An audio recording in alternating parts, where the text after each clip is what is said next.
I call this July 25th, 2022 meeting of the Lake Havasu City Parks and Recreation Advisory Board to order. Let's please rise for the Pledge of Allegiance.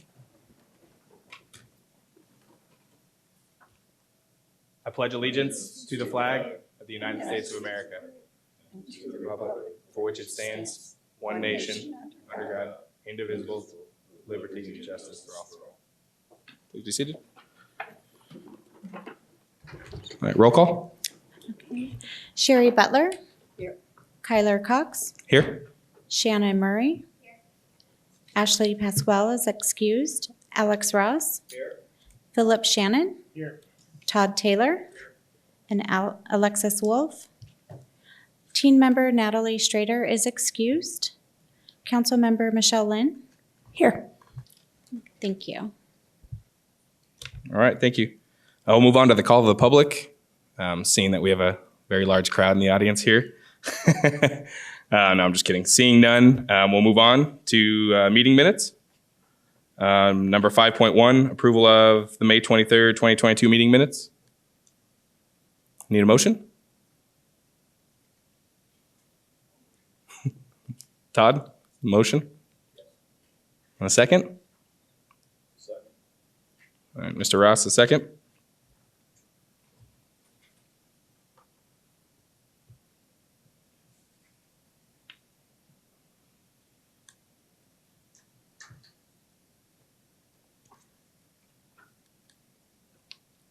All right, we don't need to vote on the meeting minutes, do we?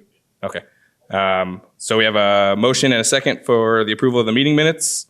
If you vote to say aye, all in favor, say aye. Aye. Aye. Those opposed? All right, we'll move on to communication, announcements, and staff reports. Let's start off with introduction with some new members. We do have some new members here that were appointed to the board.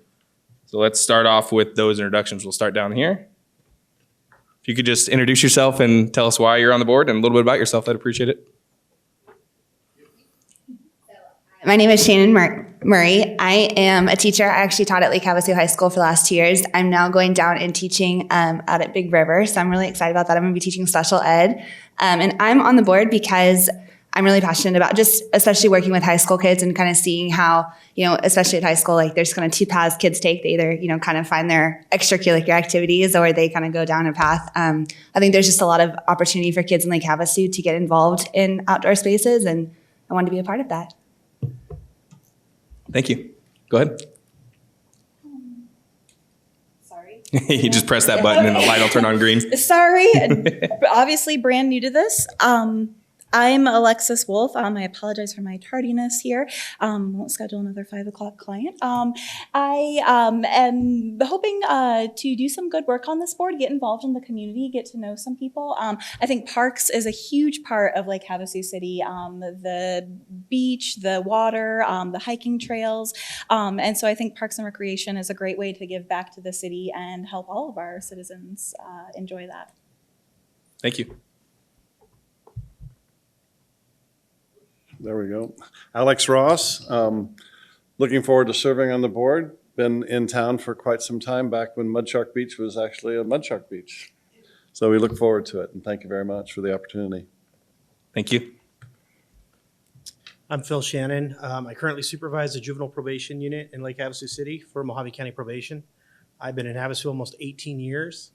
I've been coming here for 40-something years since I was a little kid, and I was coaching my daughter's club soccer team this last year, had a great time with it, so I wanted to get more involved in more Parks and Rec type activities.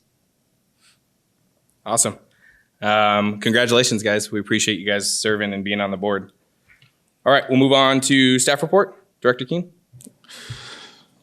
Thank you. Swim lessons will finish up on August 4th.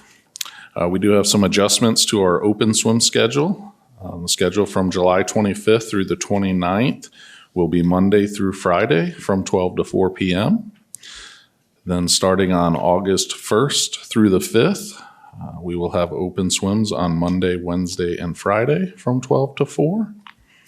There is a free family swim day on August 6th from 12 to 4 p.m., sponsored by the Elks Lodge and the Healthy Striders. The Stingrays swim team practice will switch back to evening starting on Monday, August 8th. And they will be teaming up with Team Unify and beginning their practices on August 10th. The HVAC project for the Aquatic Center was approved at the last City Council meeting, and a pre-construction meeting will take place in the next couple weeks with the contractor for that project. And as part of future meetings, we'll be bringing updates to that project as well. The after-school program registration began today for after-school program at all 6 elementary schools. A couple of events going on in the community center. There's a Lifeline screening on August 2nd. The Havasu Community Health Foundation Back to School Fair is August 6th. And the Arizona Collectibles and Firearms Show, August 20th and 21st. That concludes my director's report for this month. With that, I'll take any questions. Questions, Director King? I have just a couple questions and a couple comments. First off, the HVAC project, do we have like a general anticipated finish date on that? The contract was for a year, so 365 calendar days. One of the deciding factors will be how quickly equipment can arrive. We've heard anywhere with the supply chain that it could be up to 40 weeks just for equipment to arrive on site. So we'll find out more in the pre-construction meeting in the next couple weeks and be able to bring that up. We are anticipating some minor disruptions as well at the Aquatic Center as that installation work is going on, and we'll keep the board abreast of those as well as we learn of them and how we can work through them. Awesome. And I know we have obviously some new members on the board. Can you just kind of give us a background of kind of what this project was? And I guess the biggest thing is, was there AC prior, or what are we doing? Sure. The aquatic side of the Aquatic Community Center has never had any dehumidification or air conditioning units on that side. It is simply heat, and then there's fans that pull out some of the humidity. So really this unit, the biggest portion of the project is dehumidification. It's really to pull that moisture out of that building. With that moisture, there's always concerns of erosion and anything like that in the metal to deteriorate the facility. So we want to keep that facility as best shape as it can. One of the nice features of dehumidifying it is it will get cooler in there. For anybody that has been in that aquatic center this time of year, it is very, very, very hot and sweaty if you're not in the water itself. So that will help tremendously. The project has been on the CIP books for a few years, and we finally were able to get that through as part of the budget process and the CIP process moving into this next fiscal year. So again, we're looking at about a 365-day or 1 year project. So hopefully this time next year we'll be in a much more comfortable area in that facility. Well, I'll just comment on it. I mean, I'll tell you, from somebody that was born and raised here in Lake Havasu, born just a little bit before the Aquatic Center was built, not too long before, I guess. But going there as a kid, I remember as a kid, the heat and the humidity getting to you so bad. And then now using it as an adult and going there for some work-related items. I mean, this was a project that was much needed and long coming. So great job to you for pushing it through. And the same thing, Councilmember Lynn, thank you for passing on the sentiments of the board to the council. Again, let's maintain what we have. That's always been my opinion, and I think you guys are doing it. So great job. Thank you. Does anybody else have any questions? How is the health of the aquatic center side? Was there damage? No, it's actually held up pretty well. Inside some of the ductworking that will be replaced, we have noticed some rusting. The last full assessment was done in 2016. Everything from there, we're working piece by piece to go through that and update everything that is identified in that assessment. And this will be a major piece of that. So the project includes dehumidification of the locker rooms, the pool area, also a building a new chemical storage room back in the pump room to separate some of our chemicals. So there's some safety aspects to that project as well. But the health of the building in that area is still good. Any other questions? The last comment I want to make is just about the after-school program. Again, great job, pushing that through. That's a much-needed program here in Lake Havasu, so thank you. Okay, no other questions. We'll move on to, actually, we'll note 6.2, election of officers. We're gonna remove from the agenda, being that our vice chair is out sick today. A request from Director Keene, we're gonna move that to the next scheduled meeting. All right, move on to public hearing, item 7.1.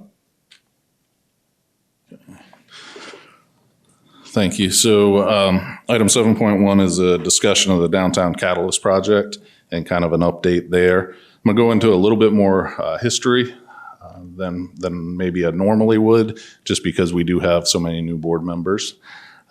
So the project that we're talking about is on the corner of McCulloch Boulevard and Quarrio Drive. There's 1.5 acre parcel of land that the city did purchase in 2017 as the location for a downtown catalyst project.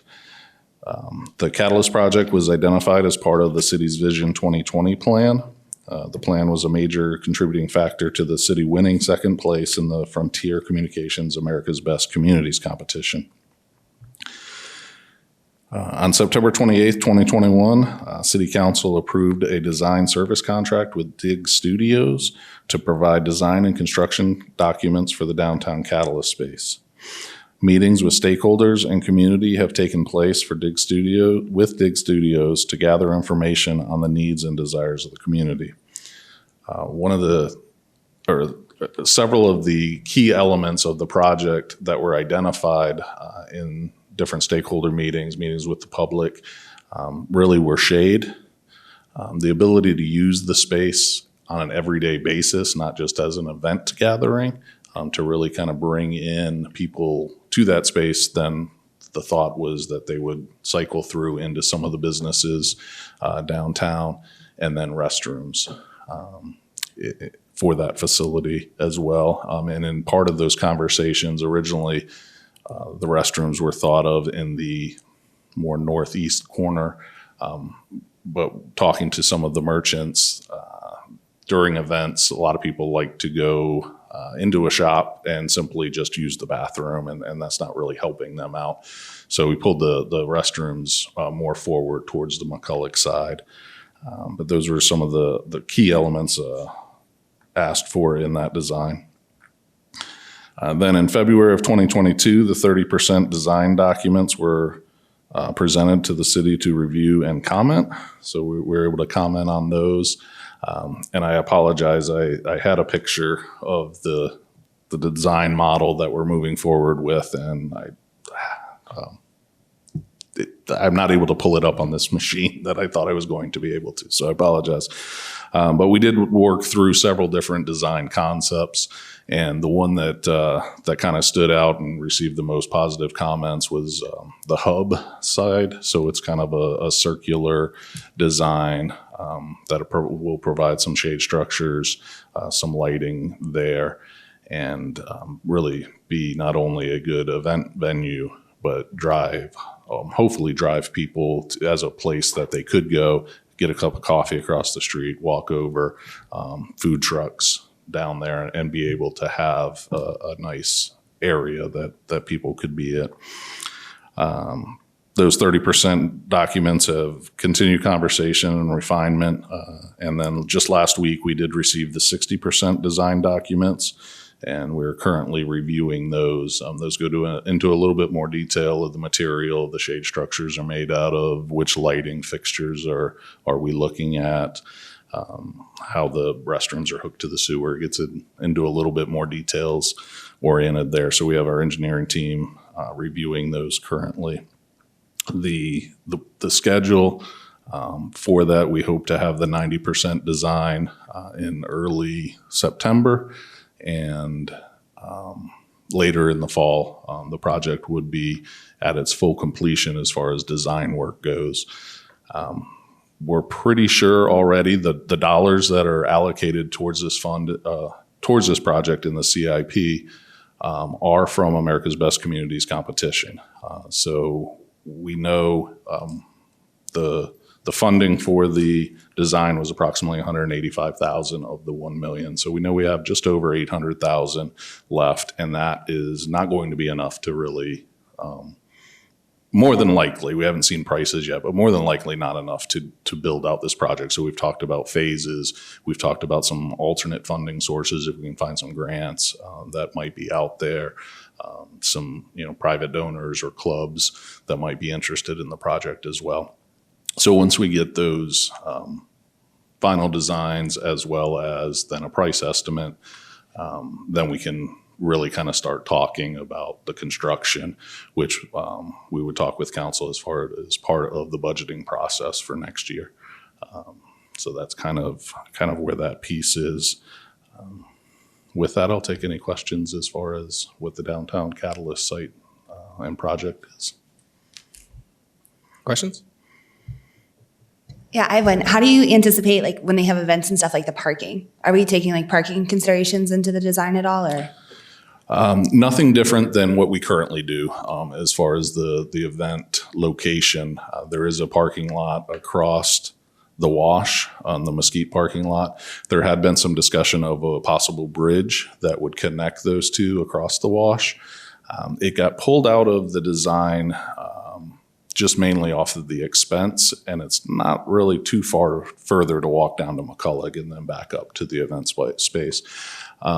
In the work, while we didn't exactly design the bridge, the abutment is kind of there. So we have the space, and it would be really easy to be able to, if funding mechanisms are there, to be able to put that bridge in across towards Mesquite Park.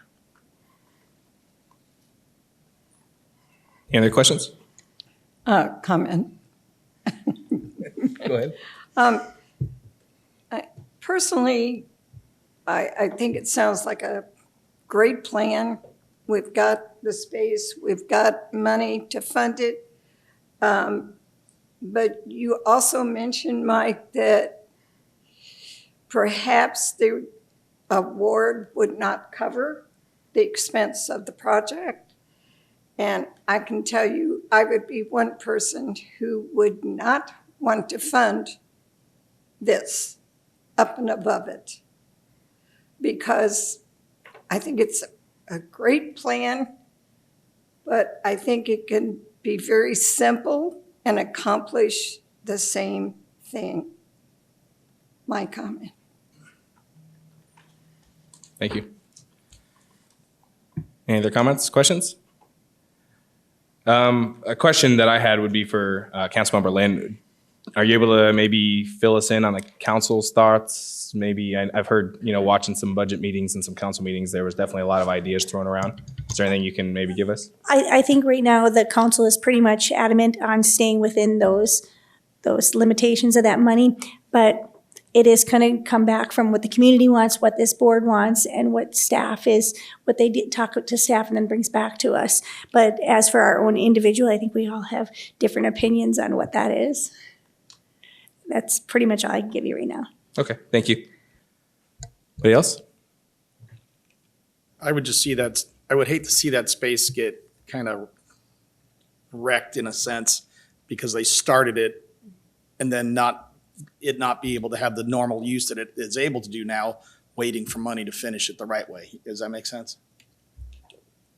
Yes, most definitely. And as we're working through, if we were to phase it, a lot of it, what we would put in would be the infrastructure pieces, so that we're sure that we have power adequate to host an event. We have the lighting, the power there to be able to do the lighting after, in the next phase. So we would strategically look at it so that it's not just sitting and waiting. It would still be a very usable space. My comment would just be, and I've made this known before, is that I'm just not a fan of phase projects. I just think, again, as always, they lose track down the line. We may start this as a board now and what our idea is. The city council may start it as what their idea is. And then down the line, those ideas change. And we've seen that in some other projects. So again, for me, and I don't know the board's sentiment, but I'm not a fan of phase projects. If we're going to do something, I would say let's do what we can without the idea of trying to phase something in. Again, I think it's just early to speak on a lot of this because we don't have a price estimate. I mean, hopefully we can get what we want, but with that being said, this money was given to us for a purpose, and I would hate to see it get pushed and kick that can down the road farther and farther and just not do what we've already spent some money on designing. So my 2 cents for sure. I think the shade is huge. Having shade would be awesome, and that would be something that I think would be, almost you'd have to have from the beginning if you're going to do it in phases. And we did like a phase 1. That shade structure would have to be there from the beginning. Just my thoughts. Bathrooms and shade. Yeah. You can do a lot of shade in bathrooms for $1 million. Well, depends. All right. Any other questions? Press the red. There you go. You're on. Sensitive. People sometimes, I think, generally view downtowns as the face of a community. So my input on that would be this is an important part of the impression we make, especially to first-time visitors that come to the community. They may, they'll go to the bridge first typically. They may wander down to the Rotary Park in that area and then to the Aquatic Center or other facilities that the community has available. But driving by, tourists look at a pretty much what's the first impression, and a downtown is, I think, a critical part of that impression to continue to promote Havasu as a community-minded place for people to live and raise their families. Thank you. Any other questions? All right, this is a call to the public, so I'll open it to anybody from the public wanting to speak. All right, seeing none, I'll close the call to the public and move on to item 7.2, discussion of the pickleball court project update. Director King. Thank you. So just again, a little bit, probably more background on this project. In 2016, conceptual designs were completed for a pickleball court project at Dixon Memorial Park. These conceptual designs included 16 pickleball courts. In 2016, the first 4 courts were built and opened, and in 2020, another 8 courts were constructed. In December, a generous donor came forward and donated $250,000 for the design and construction of the pickleball courts. City Council did accept this donation and direct staff to complete those drawings and advertise a bid for construction. Those bids did come back on June 22nd after the design work was completed, and the total cost of construction was $371,398. Tomorrow night, council will be asked to accept another donation from an anonymous donor in the amount that covers the difference of $144,548 and to approve the construction contract with TR Orr Incorporated, who was the low bidder on the project. So this project is scheduled for 120 calendar days after notice to proceed, and the total cost of the project with the design is $394,548.18. And again, that is fully funded by an anonymous donor. So that will be coming to council tomorrow night at the city council meeting. And that would then, for the most part, wrap up the pickleball court project up there. There's still some auxiliary work to be done with some sidewalks. The lighting is still in discussion of if that's something that we eventually add to the project going forward. But the 16 courts, the structure of those would then be completed. This is absolutely awesome that a anonymous donor has come forward with almost $400,000 to donate to the city to build these courts. So again, that's on the council agenda tomorrow night. for council to vote whether or not to accept that donation, as well as then award the construction contract for that project. So that concludes my report. Thank you. Any questions or comments from the board? So total, was there just under $650,000 donated, or is that the 400 including the 250?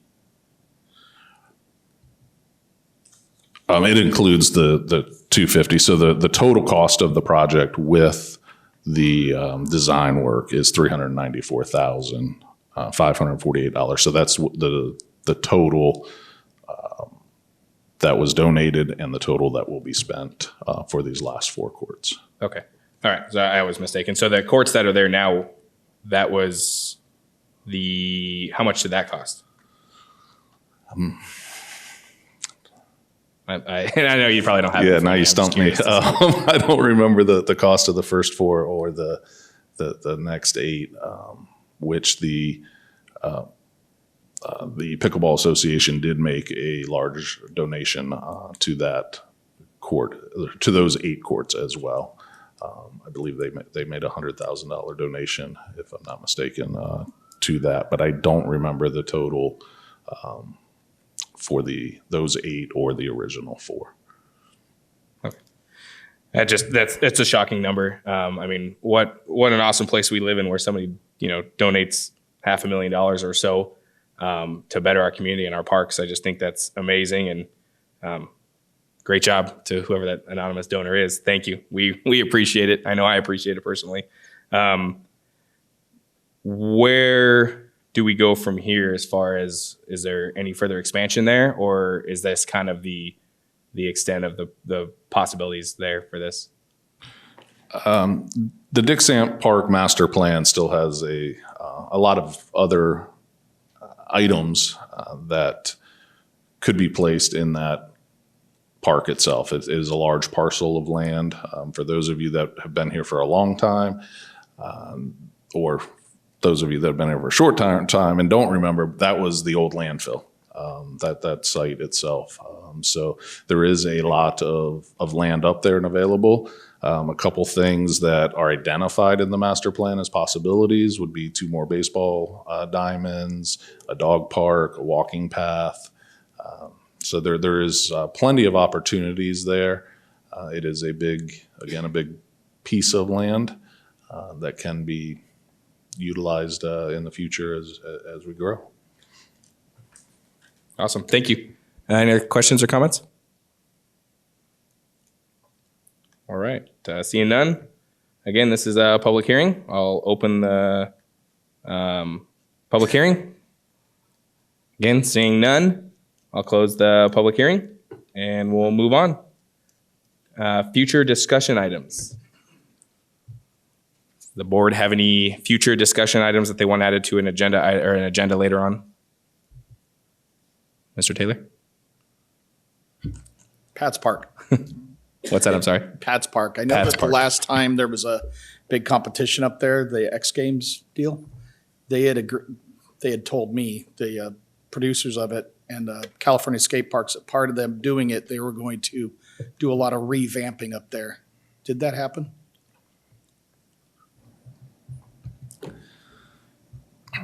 It's tough because it's not really an agendized item, but I will give you an answer of there was some painting that happened. There was quite a bit of work that California Skate Parks did do in that to bring that event here. Okay.